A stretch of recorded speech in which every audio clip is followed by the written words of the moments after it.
In 1968, the remains of a crucified man who lived during the time of Jesus were found in eastern Jerusalem.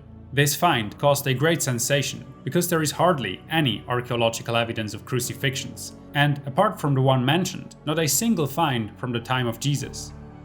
The corpse carried a name tag, a so-called titulus, which was customary for crucified persons. This nameplate said Jehohanan, son of Hagakol. Jehohanan's body was preserved because he was not left hanging on the cross as was customary, but was buried. This gives us several important clues as to what a crucifixion looked like in that era. On a nail found in Jehohanan's feet, the residues of two different woods were found. On the inside, olive wood from the stake of the cross. On the outside, the remains of wooden washers. From this, we can conclude that Jehohanan's feet were not nailed together to the front of the cross, as is often the case in depictions of the crucifixion of Jesus, but individually to both sides. The fact that the nails go through the palms of the victim in artistic depictions of the crucifixion also raises some questions historically and practically. On one hand, most sources report that crucifixion victims were not nailed to the cross, but tied to it with ropes. On the other hand, the prominent forensic scientist Mark Benecke explains that the palms would not support the weight of a person in this way. This misunderstanding is probably based on a misinterpretation of the ancient Greek word chair, which can mean hand, but also refers to the whole forearm. In very practical terms, there are two ways to securely attach someone to a cross using only nails. The first is to drive the nails between the radius and the ulna, so that the bones support the weight. The second is to drive the nail from the palm through the carpal tunnel. It is clear that the methods and tools used varied according to different times and places. For example, crucifixions in Phoenicia, Assyria and Persia, which are recorded as early as 1000 BC, might have worked differently than those in ancient Rome. We know that anything could serve as a cross, sometimes even a simple stake, but crosses in the shape of a small or capital letter T were most common. Probably the most famous victims of crucifixion besides Jesus Christ are the 6,000 or so survivors of the Spartacus uprising, who were crucified along the Appian Way between Capua and Rome, after their rebellion failed.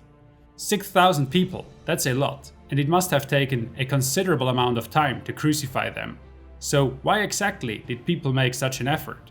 After all, the end result was, one way or the other, just a dead person. One hint can be found in the depictions of crucified people. They often show a footrest or some kind of seat that helped the victim to take the weight of his arms. That might seem like a nice gesture to make the crucifixion more bearable. However, it did not relieve the agony, but merely prolonged it, which was an essential part of the punishment. Actually, crucified people often hanged on their crosses for hours or even days before passing away. In fact, crucifixion was not just about torturing the convicts. Rather, its public display was intended to deter onlookers from committing similar crimes. The execution was to be excruciating, slow, and humiliating. The death as horrific as possible. In many cases, the victims not only suffered physically for several days by being scourged and having to carry the heavy crossbeam to the place of their execution themselves.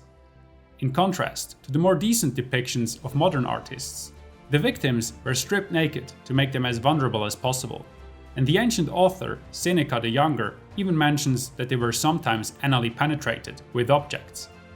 The victim was completely at the mercy of the guards. When they wanted to shorten their watch, they would sometimes break the victim's leg so that he would be less able to support himself and die more quickly. So, as twisted as this sounds, breaking the victim's leg was a way of showing mercy. Alright, but how did they actually die? According to Matthew Maslin and Piers Mitchell, the long list of causes of death includes everything from heart rupture to heart failure to quote, didn't actually die. Crucifixion in water or on seashore often resulted in the victim drowning.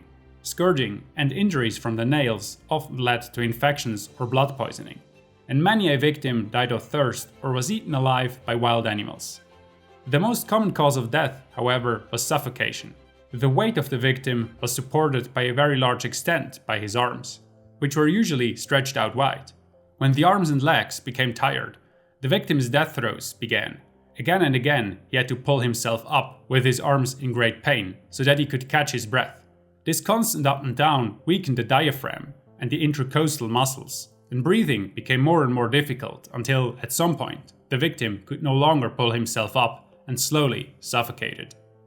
If you'd like to see more similar videos, feel free to suggest a topic down below in the comment section. And don't forget to like and subscribe.